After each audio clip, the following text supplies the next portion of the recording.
ETF index mutual funds నేర్చుకుని stock మార్కెట్లో రాణించాలనుకుంటున్నారా? వెంటనే ఈ నెంబర్కి కాల్ చేయండి. నమస్తే రమ్మగారు. నమస్తే జయ. మాట్లాడే పక్షి మనం కథ చెప్పుకుంటూ ఉన్నాం కదా. నెక్స్ట్ భాగం. పక్షి తీసుకెళ్ళి ఇతన్ని ఆశ్రమంలో దింపింది, ఒక ఆశ్రమం దగ్గర. వాడు ఏం చేశాడో వదిలిపెట్టి, అమ్మాయి వస్తుంది నువ్వు మాట్లాడుకో అని చెప్పేసరికి అలా వాకిట్లో వదిలిపెట్టేది కదా, వదిలిపెట్టింది. మెల్లిగా ఇతను దెక్కుంటూ ఆశ్రమం లోపలికి వెళ్ళాడు. వెళ్ళేసరికి అలా సాయంకాలం అయింది. ఆశ్రమంలో నుంచి ఒక అమ్మాయి వచ్చింది బయటికి. ఎంత అందంగా ఉందో, వాకిలంతా ఊడ్చింది, తలకాయ తిప్పి చూడాల ఇతనికేసి ఊడ్చింది, నీళ్లు జల్లింది, చక్కగా పెద్ద పెద్ద ముగ్గులేసింది. తన అమ్మాయికేసే చూస్తున్నాడు. ఆ అమ్మాయి తలెత్తి చూడాల. ఇతను మెల్లిమెల్లిగా జరుగుతూ దగ్గరగా వెళ్ళాడు. ఆ ముగ్గులు దాటి ఆశ్రమాన్ని చేరుకున్నాక పెద్ద గాండ్రింపు వినపడింది వెనకాల నుంచి. అడిలిపోయాడు. తీరా చూస్తే పెద్ద పులి పరిగెత్తుకొచ్చింది. అయిపోయాను నేను, ఇంకా నీ బతికేది లేదనుకున్నాను. కానీ ఆశ్రమం లోపల రాగానే అది గాండ్రించడం మానేసి వచ్చి ఆ అమ్మాయి దగ్గరకు వచ్చింది. ఇక ఎన్ని జంతువులు వచ్చాయో, వచ్చినవన్నీ లోపలికి వచ్చి రాగానే కాంగా అయిపోయినాయి. అన్నీ ఆశ్రమం లోపలికి వచ్చేసి అప్పుడు ఇతను పలకరించాడు, దండం పెట్టాడు. నా జీవితం ఇలా ఇదిగా అయిపోయింది అని తన కథ అంతా చెప్పుకున్నాడు. అడిగాడు, ఇన్ని జంతువులు వచ్చాయి, ఇవేమిటి? అక్కడ అరుస్తూ వచ్చింది పులి, లోపలికి వచ్చేసరికి నిశ్శబ్దంగా అయిపోయింది. పులి ఆవిడ పాదాలు నాకుతూ తిరుగుతోంది. ఏలుగుబంటే ఆ అమ్మాయి వెనకాలే చేతులు ఆడిస్తూ తిరుగుతోంది. చిరత పులి వచ్చింది, అది కూడా తోకాడిస్తూ తిరుగుతోంది అంటే నవ్వింది ఆవిడ. ఈ ముగ్గులో ఉంది, ముగ్గు లోపలికి వస్తే ఎవరైనా లోబడిపోవాల్సిందే, నేను ఈ ఆశ్రమంలోనే ఉంటాను అని చెప్పింది. నువ్వెవరు ఏమిటి అని వివరాలు అబ్బాయి అడగకుండా తన సంగతే చెప్పుకున్నాడు. ఆవిడెవరో ఋషికాంతలాగా ఉంది, ఒక గంధర్వకాంతో ఎవరో. అయితే ఆవిడ పేరు ఏంటంటే సుమావళి, సుమమాల అలాంటిది, సుమమాలిని అలాంటి పేరు అనమాట. సుమావళి అనుకుందాం. అయితే ఈ అమ్మాయి ఏం చెప్పిందంటే, నేను చెప్పినట్టు చేస్తే నువ్వు వెర్రివాడివిగా ఉన్నావు, నీకు జ్ఞానం వస్తుంది, నీ కాళ్ళు వస్తాయి, నీ రాజకుమార్తె కూడా నీకు దక్కుతుంది, చేస్తావా అని. కాళ్ళు వస్తాయి, నాకు వెర్రితనం పోతుంది, రాజకుమార్తె దక్కుతుంది అంటే ఇంకేం కావాలి నాకు ఇంకేం అక్కర్లా, నువ్వేం చేయమంటే అది చేస్తా అన్నాడు. ఆవిడ చాలా సిగ్గుగా తలకాయ ఎంచుకుని, నన్ను పెళ్లి చేసుకోవా అని. నిర్ఘాంతపోయాడు. పెళ్లి చేసుకోవాలి రాజకుమార్తె? తర్వాత ఏమన్నాడు, అలాగే చేసుకుంటాను, ఇంత అంతగత్తిగా ఉంది గంధర్వకాంత. ఆమె దగ్గరకు వస్తే జంతువులన్నీ పాదాక్రాంతం అయిపోతాయి, ఇంతకంటే ఏం కావాలి? ఇంకేం అక్కర్లేదు ఇంకేమి. వీడు వెర్రివాడు కదా, అంతకంటే పెద్ద ఊహ రావటంలే వాడికి. రాజకుమార్తెని ప్రేమించడం అనే ఒక్కదాని వల్ల కదా మా నాన్న అక్కడేమో చెరసాల్లో పడ్డాడు, నాకేమో కాళ్ళు పోయినాయి, నేనేమో ఇక్కడున్నా, మా అమ్మ ఏమైపోయిందో తెలీదు. రాజకుమార్తె లేకపోయినా పర్వాలా, నేను పెళ్లి చేసుకుంటా అని ఒప్పుకున్నాడు. అయితే అమ్మాయి ఆవిడ ఏమందంటే, 1 సంవత్సరం పాటు నాతోటే ఉండు, నువ్వు ఏడాది తిరిగాక నువ్వేం కావాలంటే అది, నీకు రాజకుమార్తెను కావాలంటే నేను పెళ్లి చేయిస్తా, ఆమె నా సొంత సోదరిగా చూసుకుంటా, నీకు ఆమె మీద ప్రేమ ఉంటే నువ్వు ఆమెను మర్చిపోవాల్సిన పని లేదు అంటే దుఃఖపడ్డాడు. ఇప్పుడు ఇంత గొడవయి నేను ఇక్కడికి వచ్చేసానా, రాజకుమార్తెని వాళ్ళ నాన్న ఎందుకు ఊరుకుంటాడు? ఈ ఏడాది లోపల ఎవరో ఒకళ్ళనిచ్చి పెళ్లి చేయడు. నేను వెళ్ళేసరికి, ఈ ఏడాది గడిచి నేను అక్కడికి వెళ్ళేసరికి ఆమె వెళ్ళిపోతుంది అంటే అప్పుడు ఈ సుమావళి ఏమంది, ఈ సుమావళి నువ్వు కంగారు పడకు, రాజకుమార్తెని జరిగ్గా చూసుకునే పూచి కూడా నాదే, సంవత్సరం పాటు నువ్వు నాతో ఉండు అని చెప్పి మనం ఇప్పుడే పెళ్లి చేసుకుందామని 2 దండలు పువ్వులు కోసుకొచ్చి 2 దండలు గుచ్చారు ఇద్దరు.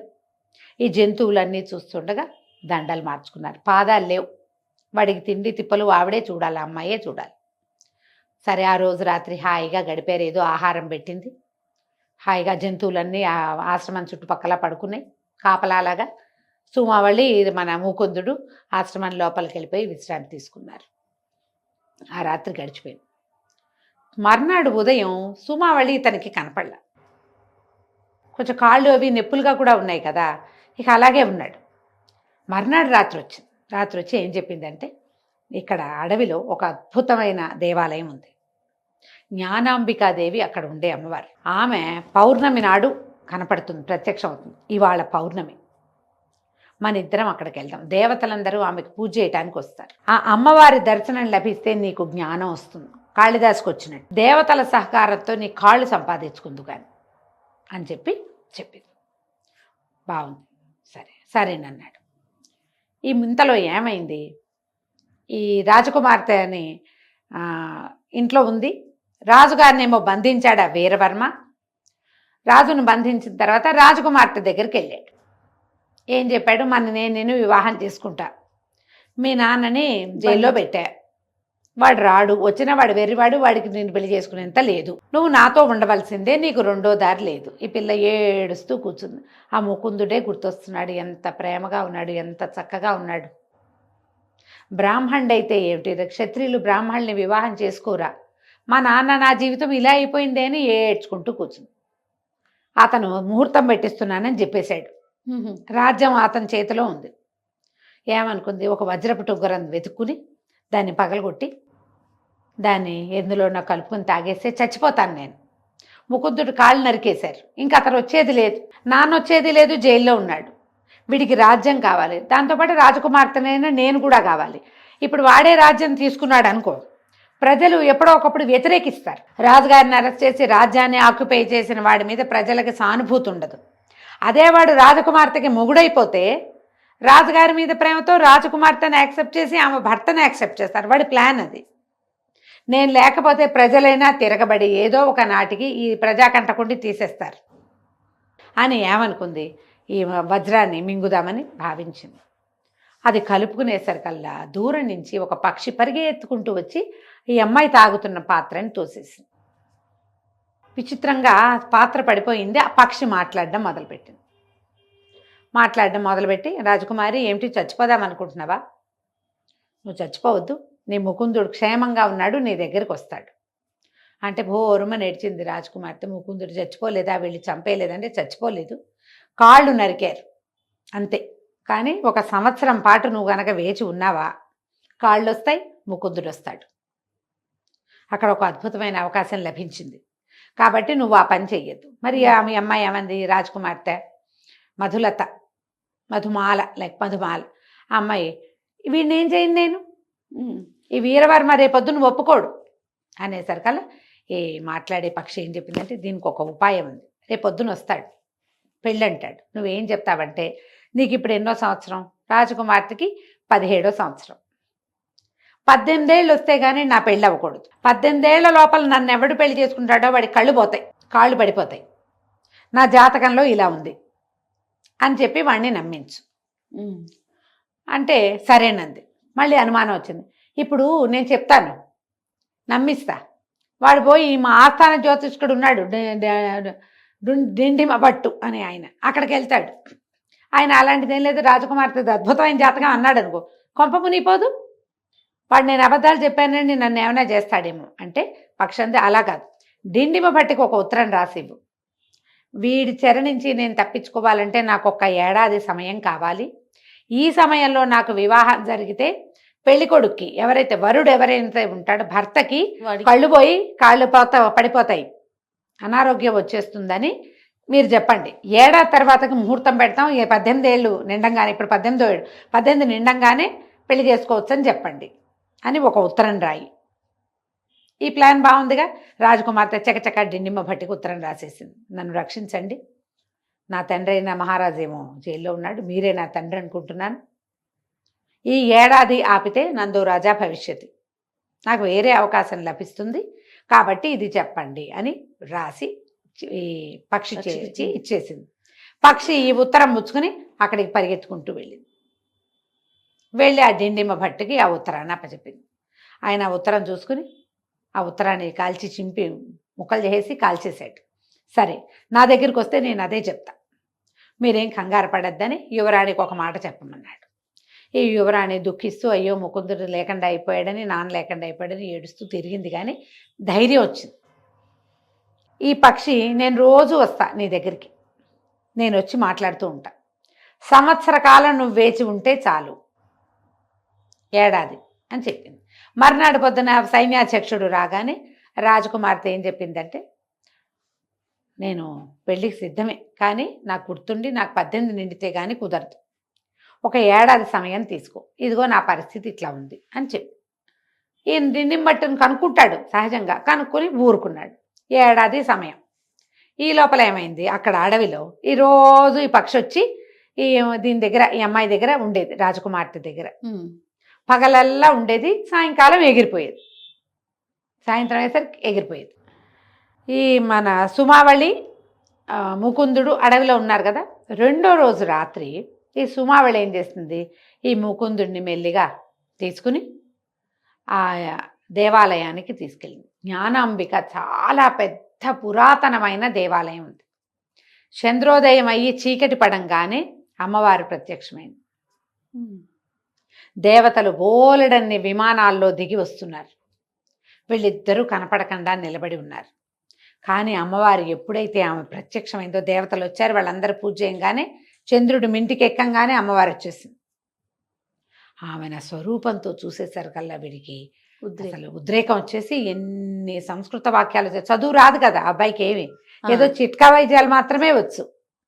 ఆసువుగా ఒక శ్లోకం చదువుతూ అమ్మవారి ముందుకి డెక్కుంటూ వెళ్ళిపోయాడు ఉద్రేకంతో. ఆ శ్లోకం విని ఎంతో సంతోషించింది అమ్మవారు. వాడి శిరస్సు మీద తన చేయి పెట్టి ఆశీర్వదించింది. అమ్మ మాయమైపోయింది. దేవతలందరూ అడిగారు, ఎంత చక్కటి శ్లోకం చెప్పావు, వికలాంగుడుగా ఎందుకున్నావు, నువ్వెవరు ఏమిటి అంటే, వీడు చెప్పుకున్నాడు తన కథ అంతా. నేను మూఢంగా ఎందుకు పుట్టానో నాకు తెలీదు, 25 సంవత్సరాలుగా నేను అలాగే ఉన్నాను, ఈ అడవిలో పడిపోయాను, ఇట్లా వాళ్ళు చేశారు, ఇదంతా చెప్పేసరికి దేవతలు ఏమన్నారు, ఇతనికి ఒక ఖడ్గాన్ని, తర్వాత ఈ అపురూపమైన కొన్ని పుష్పాలు కొన్ని ఇచ్చి కాళ్ళు వచ్చేలాగా చేశారు. పాదాలు మొలిచినాయి ఇతనికి, పాదాలు తెగొట్టేశారు కదా, పాదాలు మొలిచిపోయింది. ఎంత సంతోషించాడో. దేవతలందరికీ పేరు పేరుతోటి నమస్కారాలు చేశారు. సుమాలి వాళ్ళు మాత్రం ఇక్కడికి రాల, ఆమె చెట్టు వెనకాలే ఉండిపోయింది. ఈ గుళ్ళో నుంచి బయటకు వచ్చి భార్యని కావలించుకున్నాడు. నిన్న పెళ్లి చేసుకున్నాడుగా, ఎంత సంతోషంగా ఉన్నాడో. ఈ భార్య మహాసౌందర్యవతి అనే గంధర్వాంగన దొరికింది. ఇద్దరు కలిసి ఆశ్రమానికి తిరిగి వచ్చారు. హాయిగా ఉన్నారు. సంవత్సరం తనతో పాటు ఉండమని కదా నియమము. ఈ కొన్ని నెలలు గడిచినాయి. ఇతనికి తెలిసింది, ఏ రోజు రాత్రిపూటే సుమావళి తనతోటి ఉంటుంది, ఏ ఒక్క పగలు ఆ అమ్మాయి ఆశ్రమంలో ఉండదు. ఎక్కడికి వెళ్ళిపోతుందో ఏం చేస్తుందో అతనికి తెలియదు. విసుగు పుట్టిపోయేది ఒక్కడే ఉండటంతో. ఒక 5-6 నెలలు గడిచాక, 4-5 నెలలు గడిచాక ఒకరోజు అడిగాడు, నేను ఇప్పటిదాకా ఆలోచించలేదు, నాకు జ్ఞానం కలిగింది కాబట్టి రకరకాల పుస్తకాలు తెచ్చిపెట్టేది అతను చదువుకోవటానికి, కావ్యాలు అవి ఇవి. మరి బుద్ధి తెలిసిందిగా, చదువుకుంటూ ఉండేవాడు. భార్య కోసం వేచి ఉండి చదువుకునేవాడు. నువ్వెవరు ఏమిటి, నువ్వు ఎందుకు రాత్రిపూటే ఉంటున్నావు, ఎందుకు పగటిపూట ఉండవు అడిగితే అమ్మాయి ఏం చెప్పిందంటే, నేను మెల్లిగా చెప్తా నీకన్నీ. సంవత్సరం నాతో ఉంటానన్నావు, ఏడాది పాటు రాజకుమార్తెకి ఏ సమస్య రాదు, ఆమె నీకోసం క్షేమంగా అవివాహితగానే ఉంటుంది. నాతో ఈ సంవత్సరము ఉండు, నేను ఇప్పుడు గర్భవతిని, సంతానం కలిగే వరకు నువ్వు నాతో ఉంటే చాలు. నేను ఒక విచిత్రమైన శాపంలో ఇరుక్కుని ఉండటం వల్లే నేను నిన్ను ఇక్కడ ఉంచాను, కానీ ఇంకేమీ కాదని. పగలు కనపడేది కాదు, రాత్రిపూట వచ్చేది. అతను ఆహారం వంట చేసుకుని తినేసేవాడు, అమ్మాయి రకరకాల వస్తువులు తెచ్చిపెట్టేది. ఆశ్రమం అంతా బాగు చేసుకునే వాళ్ళు ఇద్దరు కలిసి కులాసాగా ఉన్నారు. పక్షి రాజకుమార్తె దగ్గరికి ఎవ్రీడే వస్తూ ఉండేది. రోజులు గడిచినాయి. గడిచిన తర్వాత చిట్ట చివరి రోజు, ఏడాది గడిచిపోయింది. వీరవర్మ సైన్యాధ్యక్షుడు రాజకుమార్తె దగ్గరికి వచ్చాడు. నువ్వు పెట్టిన ఏడాది గడువు ముగిసింది, రేపే మన పెళ్ళి అని చెప్పాడు. చెప్పేసరికల్లా ఈ పక్షి వచ్చింది. అప్పుడే రాజకుమార్తె ఏడవటం మొదలుపెట్టింది. ఏడాది గడువులో ముకుందుడు వస్తాడన్నావు, అతనికి కాళ్ళు వస్తాయన్నావు, అతనికి తెలివి వస్తుందన్నావు, నువ్వే వస్తున్నావు కానీ ముకుందుడు రావట్లేదు, రేపొద్దున వీరవర్మ వచ్చేస్తాడు, రేపే పెళ్ళంటున్నాడు అంటే ఈ పక్షి ఏం చెప్పిందంటే, నువ్వు కంగారు పడద్దు, రేపు తెల్లవారేసరికి ముకుందుడు నీ ముందుంటాడని చెప్పింది. పక్షి వెళ్ళిపోయింది. ఎలా ముకుందుడు వచ్చాడు, పక్షి ఎక్కడికి వెళ్ళిందో వచ్చే భాగంలో చూద్దాం మనం. తప్పకుండా రమ్య గారు. నమస్తే. నమస్తే.